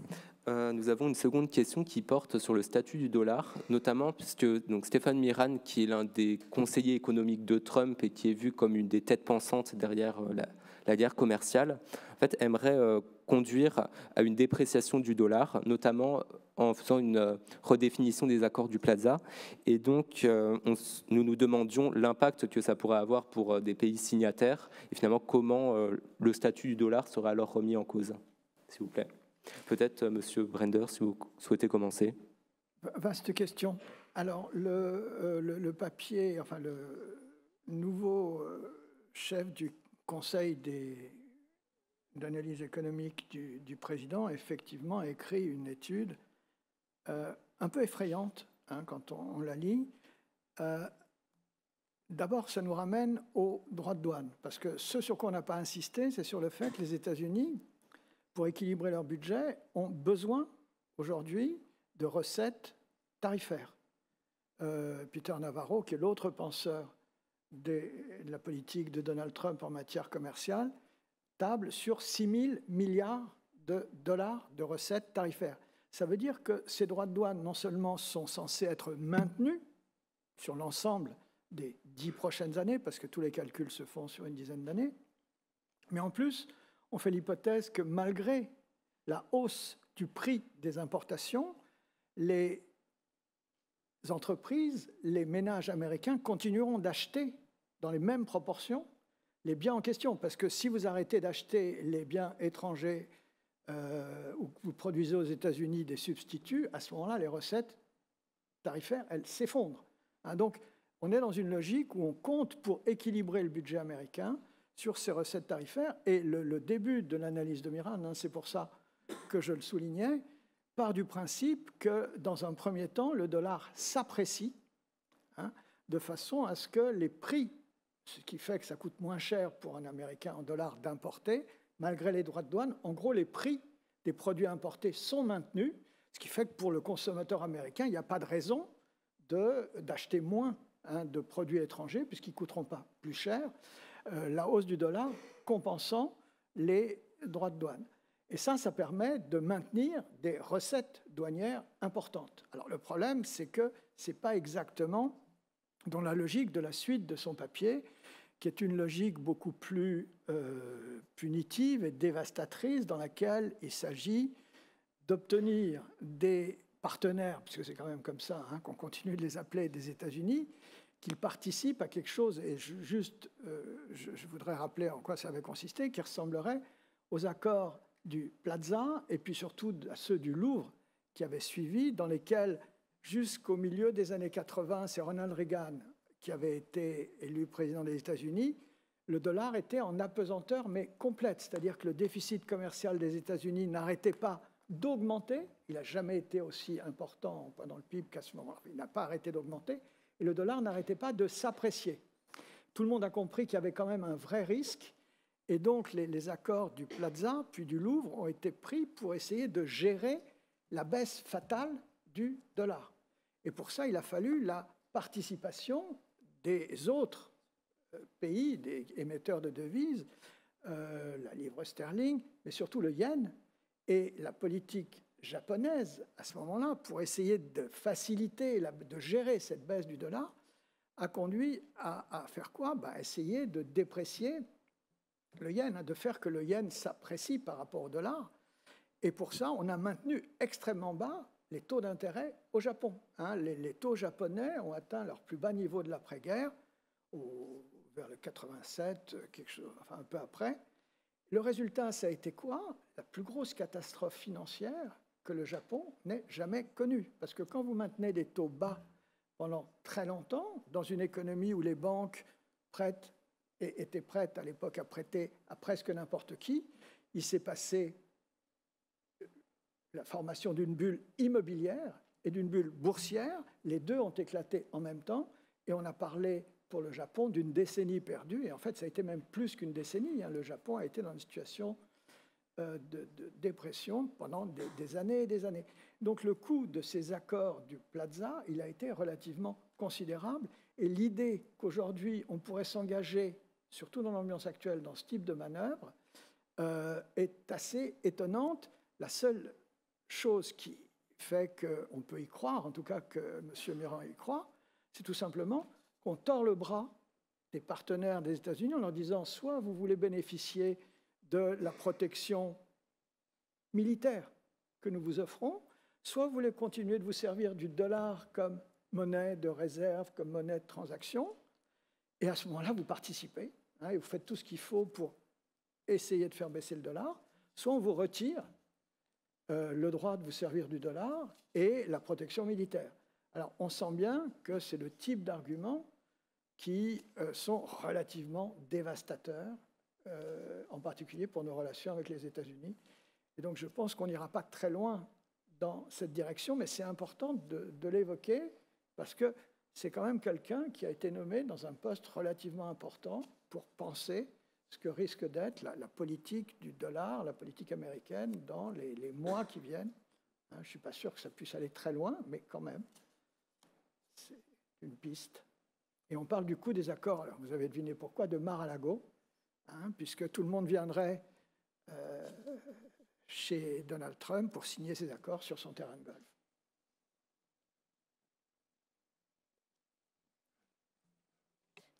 Je peux continuer sur le thème, peut-être pour compléter. C'est vrai que donc, dans l'esprit, peut-être pour dire aussi, tout le monde s'intéresse à cet essai en ce moment parce qu'on essaye de chercher un peu quel est le plan derrière les annonces de Trump, sachant que quand on lit le plan de Stephen Miran, ça ne conduit pas à des annonces de droits de douane telles qu'elles ont été égrenées dans les 2 derniers mois. Donc il faut aussi peut-être relativiser le fait que ce soit vraiment complètement le plan de l'administration en place. Mais quand on rentre dans ce qu'il dit, c'est vraiment une logique où le rôle du dollar et le fait que ce soit la monnaie de réserve internationale, pour les États-Unis, c'est un coût, parce que ça conduit à ce que le monde demande beaucoup de dollars, donc le dollar est surévalué, et ça tue l'industrie américaine et ça crée le déficit commercial américain, si on la fait courte. Et donc, son but, c'est de faire baisser le dollar. ils voient vraiment les droits de douane plutôt comme un levier. Et c'est peut-être une des premières incohérences, c'est qu'il y a un côté un peu à la fois le beurre et l'argent du beurre, c'est-à-dire je veux les droits de douane comme revenu. Je veux par ailleurs dire que ça ne coûtera pas aux consommateurs, donc il faut que le dollar s'apprécie, même si à la fin mon but c'est que le dollar se déprécie. Bon, tout ça, on a un peu de mal à raccrocher tous les morceaux parfois. Et par ailleurs, je veux que le dollar se déprécie, mais je veux garder les avantages d'avoir la monnaie de réserve en termes de pouvoir d'extraterritorialité, de sanctions et d'influence en général sur les autres. Donc il essaye de réconcilier tout ça d'une manière qui dit, en gros, je veux forcer, effectivement, comme le disait Anton, ça ne se fait qu'en tordant le bras, les autres pays à faire ce qu'ils ont fait dans les années 80, à savoir se coordonner pour vendre leurs réserves de dollars et faire baisser le dollar. Alors, sachant déjà qu'on n'est plus dans les années 80, pour que ça, déjà, quand bien même on voudrait le faire, pour que ça marche, il faudrait que la Chine soit d'accord, bon courage, que les banques centrales totalement indépendantes comme la BCE soient d'accord, bon courage aussi, et que par ailleurs, les investisseurs privés, qui contrairement aux années 80 sont quand même maintenant la majorité des gens qui achètent des dollars, ne fassent pas le mouvement en sens inverse, ce qui n'est pas garanti non plus. Mais ensuite, quand bien même cette partie-là marcherait, il dit donc je veux forcer les détenteurs officiels de réserves et de dettes américaines à vendre une partie de leurs dollars, mais évidemment, je ne veux pas que ça fasse augmenter les taux d'intérêt sur ma dette.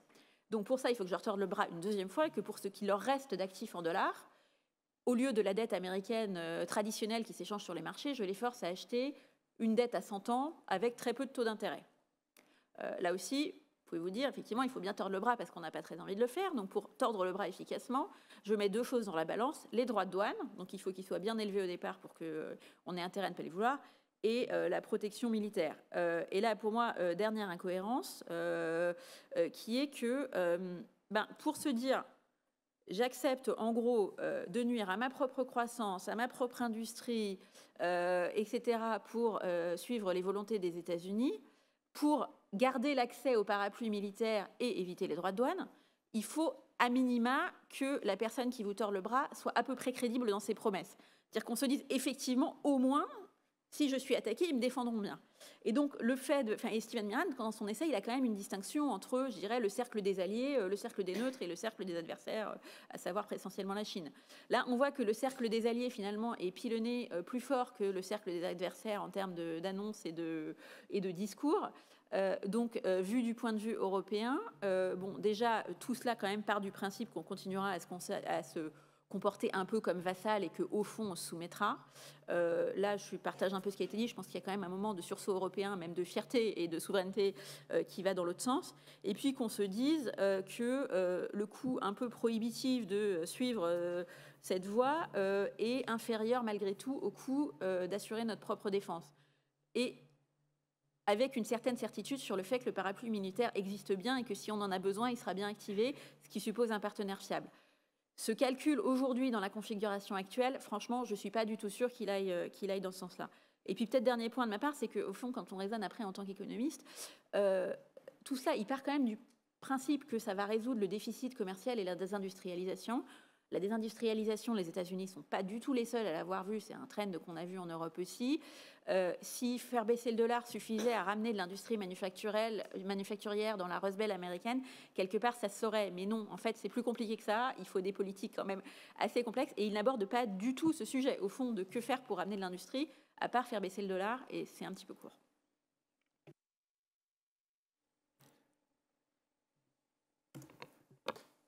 Alors, je suis totalement d'accord avec ce qui a été dit. Pour ajouter, je suis quand même beaucoup moins, j'ai beaucoup moins confiance qu'Anton dans le fait qu'ils vont pas tenter de le faire, de faire bouger le dollar, parce que effectivement, comme Dorothée le rappelait, c'est vraiment la question de défense, commerce et dollar, tout est lié dans la vision de Trump. Qui est donné dans le papier de Miran. Donc, ce n'est pas impossible qu'ils essayent de faire des choses. Et quand on lit le papier de Miran, il y a quand même, Dorothée les rappelait, les solutions qui sont envisagées sont que des choses qui ont le potentiel de créer une crise financière mondiale. Voilà. Et notamment, on parlait de la duration de la dette américaine. On parlait de diminuer le coupon versé sur les obligations américaines du Trésor. Il y a aussi la version, la Fed coupe les lignes de swap avec les autres banques centrales. Et donc, pour moi, une question intéressante, c'est s'ils le font, quand est-ce qu'ils le font? Il y a peut-être deux éléments. Le premier, c'est dans le papier de Myran, il dit « Ouais, quand même, il ne faudrait pas faire ça en même temps que les tarifs. Il faut le faire après, il faut le faire à un moment où l'inflation n'est pas trop forte et les taux ne sont pas trop élevés. » Ça nous rassure, parce que ce n'est pas demain que l'inflation va retomber avec la politique qui est menée par Donald Trump. Mais ensuite, il y a la question de la Fed. Pour que le gouvernement américain force la Fed à couper les lignes de swap qui existent. Je vous rappelle que les lignes de swap en dollars ont quand même été des mesures de sécurité extrêmement importantes lors de la grande crise de 2008 et y compris lors de la crise de la pandémie. On a eu à peu près plus de 500 milliards de dollars de swap à chaque fois en période de crise, donc c'est quand même pas anodin, et il y a plein d'études qui montrent que ça a permis d'éviter le pire. Donc, quand est-ce que le gouvernement américain pourra faire suffisamment pression sur la Fed pour que la Fed décide de couper ça? C'est lorsque Powell partira. Donc ça, c'est dans un an. Dans un an et un mois, très exactement. Voilà. On sait que Trump a déjà mis certains de ses copains à la Fed. Pour l'heure, ils n'ont pas un gros pouvoir, mais la question du renouvellement du mandat du président de la Fed sera un moment que je pense qu'il faudra regarder sur les marchés financiers. Ça nous laisse un an et un mois. Merci beaucoup pour toutes vos réponses. Passons maintenant à notre dernier thème, les enjeux européens. Vous l'avez évoqué, l'Allemagne a récemment annoncé un plan de relance de 500 milliards d'euros sur 10 ans. Ce plan sera en partie financé par un vaste emprunt public et conduira donc à une hausse de la dette. On peut toutefois rappeler que l'Allemagne a maintenu un niveau de dépenses relativement faible ces dernières années, avec une dette publique à seulement 63% du PIB. Selon vous, quels sont les impacts attendus de ce plan pour l'Allemagne et pour l'Europe ? Alors, je vais bien commencer, parce qu'en plus, j'ai oublié de dire une chose sur ma réponse à la question précédente. Le toucher au dollar, c'est juste la monnaie centrale. Un quart des investissements de portefeuille européens sont en dollars. Un quart. Donc, vous imaginez ce que ça peut faire si l'on touche à la suprématie du dollar. Je m'arrête là. L'Allemagne.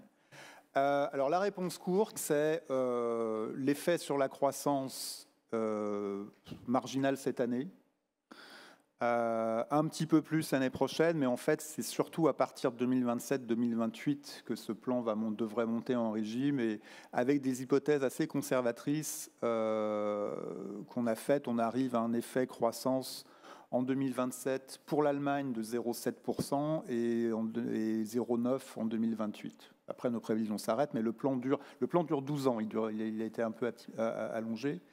Donc, c'est très bien que l'Allemagne se décide enfin à utiliser le fiscal space qui est là, mais nos analystes souverains ont même réagi à ce plan en disant que même en émettant 20 points de PIB de dette, à peu près, si on ne compte pas les effets multiplicateurs, si l'Allemagne émet 20 points de PIB de dette sur 12 ans, ça ne fera même pas bouger le rating, AAA.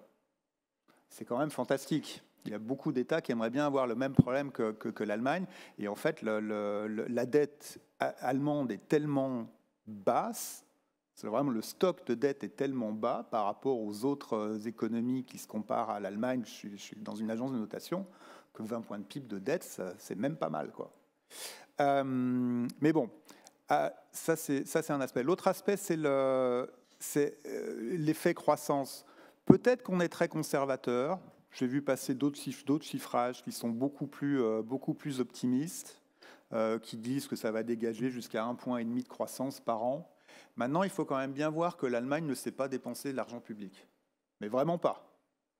Le taux d'absorption des fonds publics allemands, historiquement, c'est à peu près 45% après 4 ans.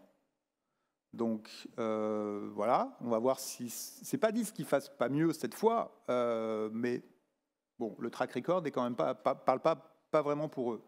Il n'est pas sûr non plus que... donc il y a quand même des risques d'exécution qui sont liés à la lenteur de l'appareil administratif allemand. Donc sans réforme importante en Allemagne, le plan n'aura pas forcément tous les effets escomptés. Il n'est pas dit non plus que pour la partie frein à l'endettement qui a été relâchée, il n'est pas dit du tout que tous les lenders allemands acceptent d'utiliser l'espace fiscal qu'il leur est donné.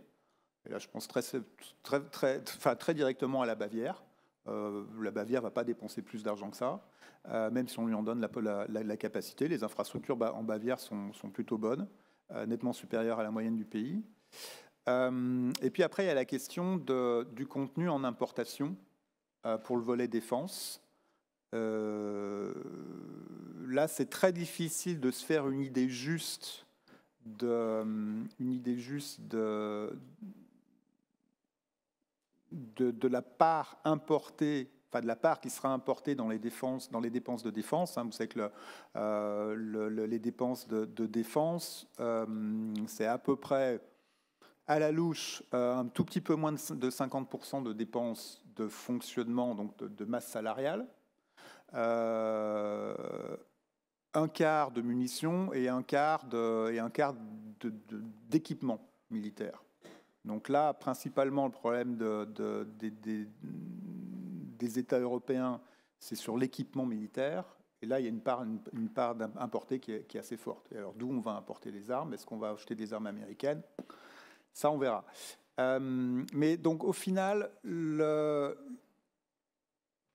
l'effet croissance du plan allemand peut être en dessous des attentes, mais ce n'est pas très grave.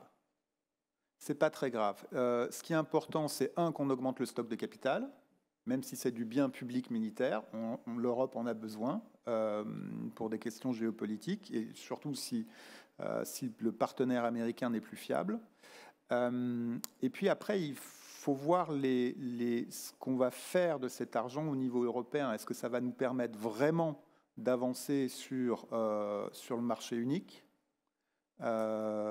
plus d'intégration, d'avoir une Europe de la défense et ainsi de suite? Ça, ce serait, enfin, les effets de long terme seraient extrêmement bénéfiques.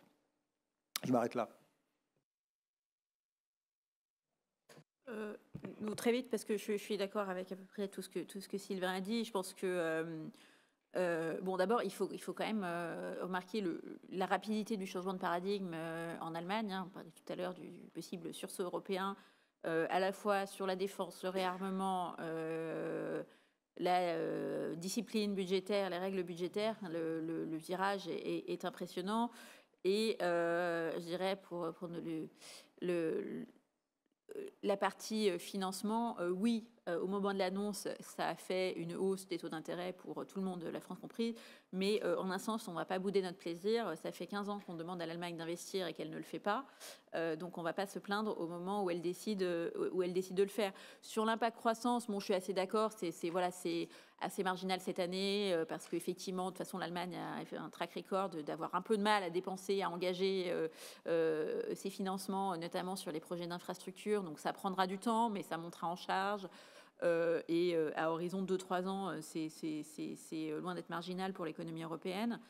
Je pense que les deux principaux points, c'est d'abord que, au-delà de l'effet en dizaines de points de PIB, si on va vers un rééquilibrage plus profond du modèle de croissance allemand et donc un peu européen, vers plus tournée vers la demande interne, plus tournée vers les moteurs de croissance interne, plus tournée vers l'investissement et moins vers la demande chinoise en particulier pour, je dirais, la soutenabilité de notre croissance à moyen terme, c'est une bonne chose. Et puis sur la partie défense, comme disait Sylvain, il y a un gros enjeu sur quels sont les multiplicateurs pour l'économie européenne. Sur la partie équipement, jusqu'à présent, l'Allemagne importe plus de 90% de ses équipements militaires des États-Unis.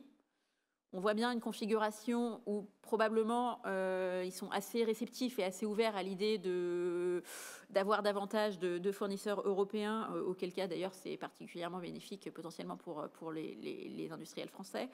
Mais voilà, il y a cette question de préférence européenne dans les achats militaires pour des raisons de souveraineté et aussi pour des raisons de montée en charge de notre propre industrie de défense qui est assez fragmentée en Europe, qui a besoin de pouvoir produire plus à horizon des 5-10 prochaines années, et pour ça qu'il y a besoin d'un flux de demandes et de commandes assurées. Donc cette discussion préférence européenne, explicite ou implicite, et le fait de réorienter les achats d'équipements davantage vers l'industrie européenne, elle va être assez importante pour les retombées économiques des dépenses de défense allemandes et aussi pour notre capacité quand même à industriellement être un peu plus autonome aussi au niveau du continent qu'on a été jusque-là.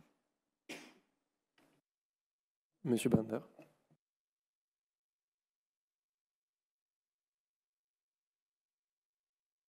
En infrastructure de l'Allemagne, on a souligné que maintenant, il y a des fonds importants qui vont être mobilisés et qu'on aura peut-être un peu de mal à les dépenser. Il y a un autre volet quand même qui est encore plus impressionnant, c'est le montant des dépenses que l'Allemagne est prête à consacrer à son réarmement. C'est ce qui vient d'être évoqué. Et ça risque de bénéficier de façon assez importante à la croissance européenne. Et ça se fera avec beaucoup moins de contraintes parce qu'il y a vraiment un sentiment d'urgence qui est apparu en Allemagne, dans un certain nombre d'autres pays européens, mais en particulier en Allemagne. Il est question, si j'ai bien compris aussi, de rétablir une certaine forme de service militaire. C'est quelque chose qu'on n'a pas encore entendu en France, mais il y a cette idée qu'on a autour de nous, et pour faire le lien pendant une seconde, revenir une seconde sur ce que raconte M. Mirand,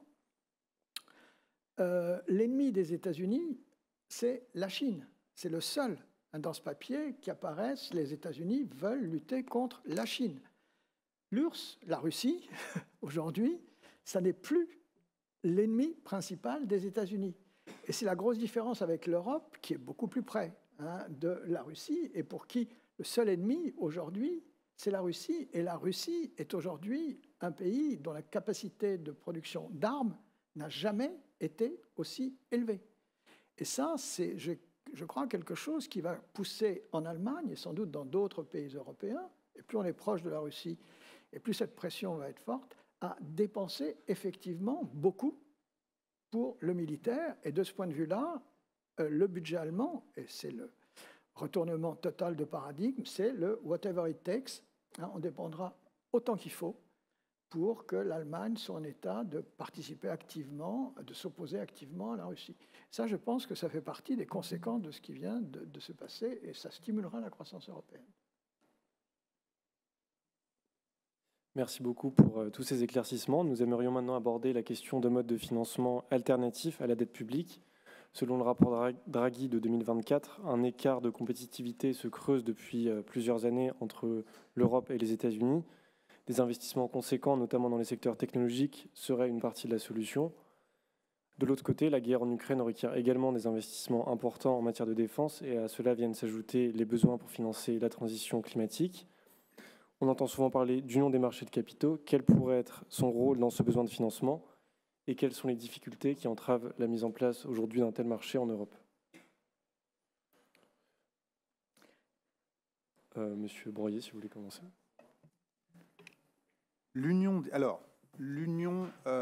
pour l'investissement et l'épargne, qui est le nouveau nom de l'Union des marchés de capitaux et qui inclut aussi l'Union bancaire, c'est central. C'est une des façons de dire qu'il faut unifier l'Europe.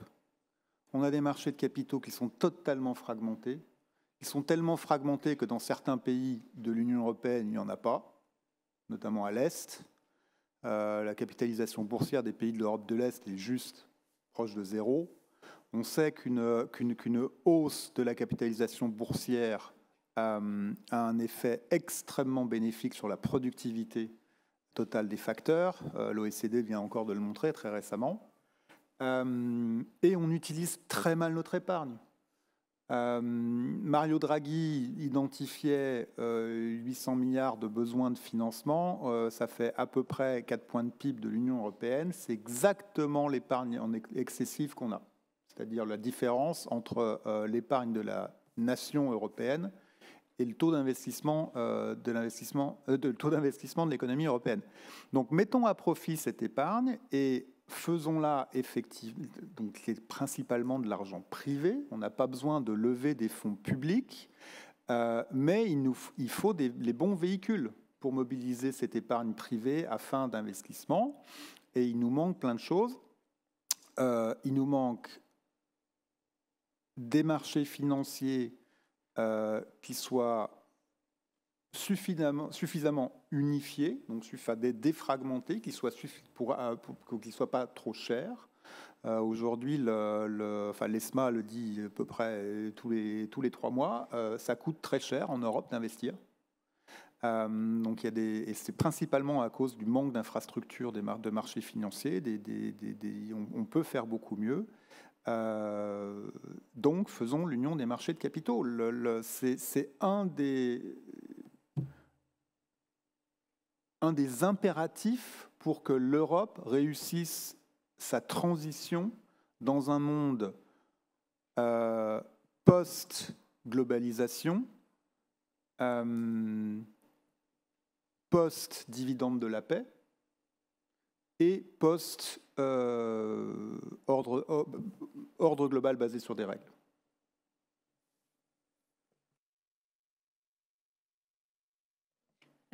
Oui, mais l'union des marchés de capitaux, c'est essentiel pour permettre notamment à l'Europe de financer la croissance, de financer l'innovation. C'est notre problème aussi d'avoir un marché des capitaux très fragmenté avec en gros 27 types de régulation, souvent 27 types de supervision. C'est que ça ne permet pas de faire émerger des acteurs financiers qui sont vraiment capables de prendre des risques et des gros risques parce qu'ils ont l'échelle européenne, comme ceux qui sont sur le marché américain ont l'échelle pour financer des entreprises en croissance. Alors concrètement, les startups, on arrive à les financer parce que c'est petit. Quand elles grossissent, qu'elles ont vraiment besoin de fonds pour passer à l'échelle supérieure, elles ne trouvent pas sur le marché européen les acteurs qui sont capables d'avoir la surface financière pour prendre un risque à 100 millions sur une entreprise parce qu'en fait, ils ont la surface financière pour diversifier avec ça. Et donc, souvent, ils vont aux États-Unis pour continuer leur croissance. Donc, il y a vraiment cet enjeu innovation qui est important, au-delà des aspects un peu techniques et jargonneux qui sont derrière l'union des marchés de capitaux. Il y a vraiment ces questions de... si on veut être un continent qui innove, il faut en avoir les moyens financiers, il faut avoir les acteurs financiers capables de le faire. Après, il ne faut pas se leurrer non plus sur le fait que ça permettra de tout financer. On vient de parler de la défense. Il y a un vrai enjeu financement des industries défense, notamment des PME et des ETI, pas les grands groupes. Les grands groupes, ils se financent, il n'y a pas de problème. Mais les sous-traitants de rang 1, 2, 3, qui ont aussi besoin de beaucoup investir pour répondre à la demande et de trouver donc des financements en fonds propres pour ça. Par contre, ça ne résoudra pas notre problème financier parce qu'in fine, celui qui achète des chars, des tanks et des rafales, ça va être les États. Enfin, heureusement d'ailleurs. Donc, je veux dire, il y a un sujet finance publique de toute façon qui ne sera pas résolu par ce type de financement privé. Et pour la transition écologique, on a un peu aussi ce même type de discussion. Il y a beaucoup de choses qui sont en fait in fine des projets rentables de décarbonation à condition qu'on garde nos objectifs qui peuvent être financés par des financements privés et il faut le développer. Il y a aussi des gestes et des actions de décarbonation qui ne sont pas rentables intrinsèquement et vous pouvez faire toute l'ingénierie financière que vous voulez, le marché ne les financera pas. Et donc, il y aura un rôle pour l'action publique et la subvention publique. La chose à faire, c'est de trouver quel est ce bon découpage qui laisse le plus de part possible le financement privé et seulement ce qui est subsidiaire au financement public. Mais voilà, je pense que c'est pas tout et tout, mais en revanche, c'est une étape importante pour financer à la fois nos défis géopolitiques, environnementaux, dans la part qui relève du privé et l'aspect innovation qui en relève très largement. Et là où on est en retard par rapport aux États-Unis et même à la Chine, c'est la recherche et développement privé et l'innovation privée. Monsieur Brenda. Alors moi, je voudrais revenir sur le tout début. D'abord, Sylvain a eu raison de rappeler que l'Europe exporte massivement son épargne. 4 points de PIB. c'est beaucoup, et c'est ce que l'Europe exporte. Et en fait, on vit dans une économie mondiale, on vivait dans une économie mondiale où il y avait un emprunteur, un État qui jouait le rôle d'emprunteur en dernier ressort. Hein, c'est l'État. On parlait de l'emprunteur en dernier ressort au tout début de cette réunion, c'est les États-Unis. L'État américain, eh ben, il accepte de s'endetter sans limite, et c'est à lui en partie, hein, si on caricature, que l'Europe a prêté. Cette épargne, au lieu de la prêter aux États-Unis, comme on l'a fait, eh bien, on peut tout à fait l'emprunter en Europe. Pour une part, ce seront les États, hein, qui vont avoir ce besoin de financement. Et c'est à eux de voir, et on aura peut-être l'occasion d'en reparler, sous quelle forme ils le feront, mais une partie de ce qui concerne l'armement, la prévention des risques climatiques, tout ça, ça passera par un endettement public. Le reste, ça peut passer par des prêts privés, parce que, je répète, ce qui manque aussi, c'est des débouchés, face aux créances que les ménages européens veulent accumuler, il faut beaucoup, beaucoup de dettes. On a des banques qui sont capables de prêter. L'union des marchés de capitaux, il faut rappeler quand même que c'est le serpent de mer de l'Europe depuis une vingtaine d'années. C'est-à-dire qu'on en parle, elle ne s'est jamais faite. Jamais. Et donc, les obstacles ne sont pas purement des nationalismes. C'est tout simplement qu'il y a des contraintes juridiques extrêmement fortes. Il faut homogénéiser le droit des faillites. Il faut homogénéiser la façon dont on juge les contentieux financiers, etc., etc. Toutes ces choses-là, c'est un énorme travail qui participe à la mise en place de cette union des marchés de capitaux. Elle est nécessaire pour le développement des emprunts privés et des prêts privés dont on a parlé. Elle va prendre un temps fou. Mais raison de plus pour profiter du choc qu'on vit actuellement pour le commencer. Je répète, ça fait maintenant, je crois que ça doit faire plus de 20 ans hein, qu'on parle de l'union des marchés de capitaux en Europe. C'est un serpent de mer qui revient régulièrement, à raison, mais trop régulièrement. Merci beaucoup pour toutes ces réponses. Par manque de temps, nous allons passer directement aux questions du public. Si quelqu'un dans l'Assemblée a une question, qu'il lève la main et nous lui apporterons un micro.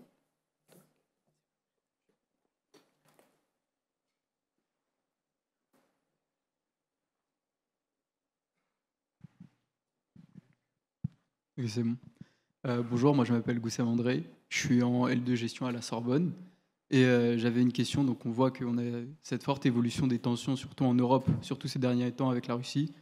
Et du coup, c'est peut-être un terme un peu fort, mais j'aimerais savoir quel impact aurait sur notre dette une économie de guerre, ou en tout cas d'une Europe qui tendrait vers une économie de guerre. Voilà, merci. Pour vous tous.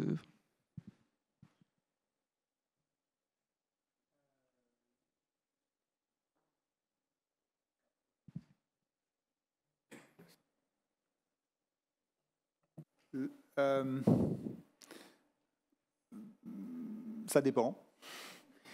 Non, si vous me demandez quel est l'impact d'une économie de guerre sur les notations, c'est pas forcément négatif tant qu'on reste en économie de guerre. Si on passe en guerre où il y a destruction du capital public, du capital humain, du capital économique, là, je pense pouvoir m'avancer au nom des analystes crédits, des agences de notation, pas seulement la nôtre, c'est que la probabilité, la capacité et la volonté des États à rembourser leur dette publique va diminuer. Donc, il y aura des baisses de notation. Regardez ce qui s'est... Mais après, sous quelle forme, ça va dépendre. Regardez comment l'Allemagne de l'après-Première Guerre mondiale a réglé son problème de dette. Elle l'a fait par la monnaie, par l'hyperinflation. Ça peut prendre le même chemin, avec Mar-a-Lago notamment.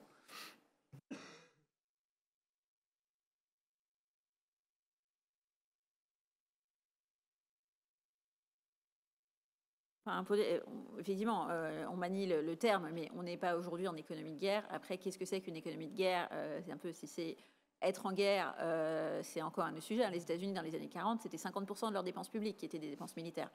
Nous, on parle de passer de 2 à 3, pour remettre un peu aussi en perspective. Alors, le total n'est pas le même non plus, mais Mais une économie de guerre telle qu'on la conçoit, c'est beaucoup plus de dépenses militaires. C'est aussi un peu une économie entièrement plus tournée vers le complexe militaro-industriel, c'est-à-dire on réoriente les usines automobiles vers la production de matériel militaire, on réoriente un peu les usines, je dirais, de biens non essentiels, entre guillemets. Alors on pense un peu au Covid quand on dit ça, mais il y a un peu de ça. Finalement, on a fait des masques avec des usines textiles. C'est un peu ce genre de concept aussi où on se dit, dans ce cas-là, on va moins consommer. On va faire moins de consommation, plus d'investissement. Et au fond, notre appareil productif se tourne vers la production de plus de matériel militaire, etc., au détriment de tout le reste qui fait la douceur de vivre, quelque part. Mais on n'en est pas là. On espère ne pas avoir à y arriver. C'est un peu le principe de la dissuasion. Aujourd'hui, on parle de réorienter un peu. Une économie de guerre, c'est réorienter beaucoup la main-d'œuvre, le capital, les compétences, les usines, et c'est effectivement quelque chose d'assez différent. Monsieur Bourrier, vous avez parlé d'un taux d'absorption des dépenses publiques par l'économie allemande de 45%, ce qui est assez faible. Donc ma question serait la suivante. Quels sont les freins actuels du coup à ce taux-là, et quelles réformes pourraient être mises en place par l'Allemagne pour l'augmenter et stimuler au mieux la croissance? Une des raisons du succès en termes de croissance du boom de la réunification en Allemagne, c'est que en parallèle des fortes dépenses d'infrastructures, l'Allemagne a mené une réforme profonde de son appareil administratif, qui était nécessaire à l'époque parce qu'il s'agissait de passer de 2 administrations à une administration, celle de l'Allemagne de l'Est, celle de l'Allemagne de l'Ouest. Mais aujourd'hui, on a à peu près les mêmes problèmes qui ressurgissent, c'est-à-dire qu'il y a beaucoup trop de paperasserie qui gêne la prise de décision, et d'autant plus dans un État à organisation fédérale. Donc ça passe par une réforme, une simplification, par beaucoup de simplification des règles en ce moment. Juste à ajouter un point. L'Allemagne est un pays qui a une ambition climatique assez importante, une ambition environnementale aussi assez importante, ce qui fait que les paperasses en question, elles sont liées au fait qu'il faut des autorisations à tous les niveaux avant de faire quoi que ce soit qui modifie un projet d'infrastructure. Ça suppose des autorisations au niveau des Länder, des municipalités, des conseils de ville, un tas d'autorisations, et c'est ça qui prend du temps. Et deuxième chose, l'Allemagne est en retard sur les infrastructures et l'État allemand est en retard sur son informatisation, ce qui fait que le traitement de toutes ces demandes prend un temps beaucoup plus long que ça ne devrait. Il y a un retard. Là aussi, le digital, ce n'est pas du tout quelque chose dans lequel l'État allemand a investi, le gouvernement allemand a très peu investi dans ce domaine au cours des dernières années. Et ça participe aussi à ce problème d'absorption dont vous parlez. Merci beaucoup. Merci à tous déjà pour cette discussion, c'était très enrichissant. On a beaucoup cité donc l'inflation, le marché du travail. Je trouve qu'on occulte souvent un point par rapport à la politique de Donald Trump, c'est le fait qu'il coupe les aides à l'éducation des universités américaines, qui est un point très important. Et on sait que l'innovation qui vient de ces universités est un levier de croissance énorme pour les États-Unis. Et donc, Madame Rouzet, qui a étudié donc, aux États-Unis, ça doit aussi vous concerner, je pense, un peu directement. Ma question était la suivante. Est-ce que vous incluez dans vos modèles de prédiction des futures économies américaines un phénomène, même s'il a beaucoup plus d'inertie, comme celui-ci? Non, c'est difficile à mettre dans les modèles. Là, c'est vraiment qu'est-ce qu'on suppose pour la croissance potentielle américaine à long terme. Alors, ça peut être quelque part, ils sont un peu en train de se tirer une balle dans le pied de ce qui fait leur leadership en termes d'innovation. Hein, et y compris sur des programmes de recherche dans le domaine médical, biotech, qui ne sont pas non plus des programmes dont on peut se dire on les interrompt et 2 ans après, on peut, si les financements reviennent, on peut les recommencer. En fait, quand vous collectez des données depuis 30 ans sur une population pour avoir et puis vous interrompez, c'est fini en fait, 30 ans pour recommencer. Donc en fait, il peut y avoir aussi beaucoup d'effets Donc après, à voir comment les universités américaines vont aussi s'organiser pour soit tenir le coup sur leur propre dotation pour les plus grandes. On voit que certaines universités sont particulièrement visées parce qu'il y a aussi évidemment pas mal de politique là-dedans. Donc je pense que c'est un peu tôt pour voir les impacts. En revanche, ce qu'il faut aussi en tirer, c'est que c'est aussi en quelque sorte une chance pour l'Europe. C'est-à-dire que ces chercheurs pour lesquels franchement on n'a aucune chance de s'aligner sur leur niveau de salaire. En revanche, ceux qui travaillent sur la santé, sur n'importe quoi, qui a le mot genre dans l'intitulé de l'expérience, encore plus s'il y a le mot climat, on peut leur offrir quand même un continent qui a une certaine stabilité, qui reste un continent qui croit à la science et à la recherche, avec des conditions, voilà, et on voit certaines universités en France et dans d'autres pays d'Europe s'organisent pour accueillir, alors peut-être d'abord ceux qui veulent, les chercheurs européens qui veulent rentrer, c'est quand même ceux qu'on attire le plus facilement, notamment vu l'écart de conditions salariales, si on est pragmatique. Mais voilà, en sciences du climat, en certains domaines, et y compris médical, je pense qu'il y a aussi une chance pour l'Europe de se dire on peut quelque part se payer des scientifiques de premier plan en leur offrant une stabilité, en leur garantissant que oui, ils ont le temps long devant eux, on ne va pas changer d'objectif, on ne va pas couper leur financement ou les menacer tous les 4 matins, et c'est un facteur d'attractivité qu'il ne faut pas négliger. Merci. Merci beaucoup pour vos réponses. Alors que nous arrivons donc à la fin de cette conférence, nous tenions avec Mathéo à remercier chacun des intervenants pour votre présence ce soir. C'est vraiment une immense chance pour chacun d'entre nous et pour notre magistère d'avoir pu vous écouter tout au long de cette conférence. Et les éclaircissements que vous avez pu nous apporter tout au long de vos échanges ont été très enrichissants et nous ont mieux permis de comprendre les défis actuels liés à la dette publique. Donc vraiment, merci beaucoup.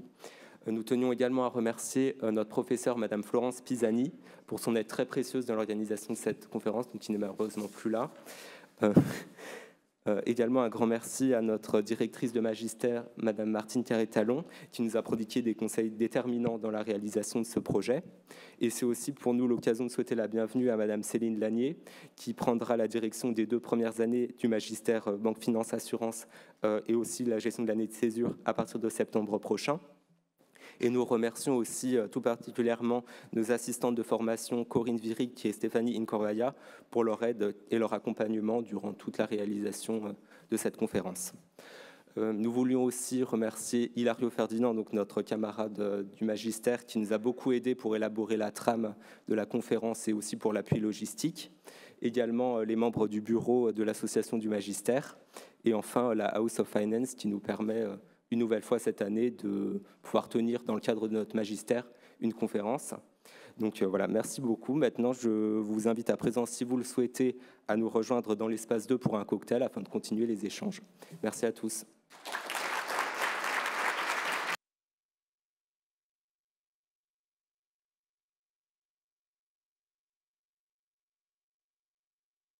Et s'il vous plaît, si c'est possible de faire une photo pour LinkedIn avec vous, ce serait top. Merci.